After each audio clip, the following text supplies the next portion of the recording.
মুর্শিদাবাদে বড়সড় দুর্ঘটনা থেকে রক্ষা পেল মালগাড়ি। মালগাড়ির বগি থেকে বিচ্ছিন্ন হয়ে গেল ইঞ্জিন। মুর্শিদাবাদ জেলার ফারাক্কার খোদাবন্দপুর এলাকায় চলন্ত মালগাড়ি থেকে বিচ্ছিন্ন হয়ে গেল ইঞ্জিন। জানা গিয়েছে, রবিবার সকালে ধুলিয়ানের দিক থেকে ফারাক্কার দিকে ওই মালগাড়িটি যাবার সময় ফারাক্কার খোদাবন্দরপুর এলাকায় ইঞ্জিন থেকে মালগাড়ির বগি বিচ্ছিন্ন হয়ে যায়। যদিও বিচ্ছিন্ন হয়ে যাওয়া বগিগুলি ইঞ্জিনের পেছনের লাইনে ওপরে দাঁড়িয়ে যাওয়ায় বড়সড় দুর্ঘটনা থেকে রক্ষা পাওয়া গিয়েছে।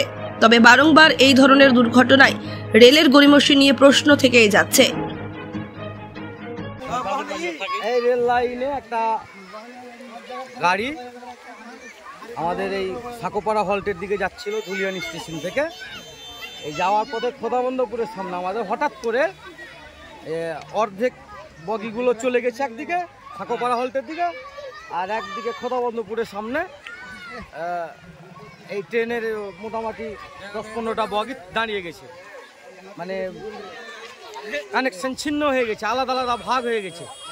যাক, আশেপাশের চায়ের দোকানদারগুলো সব সতর্ক ছিল বলে কোনো দুর্ঘটনা ঘটেনি। একটা বড় কিছু হয়তো ঘটলেও ঘটতে পারত। আল্লাহ যা করেছেন ভালো করেছেন।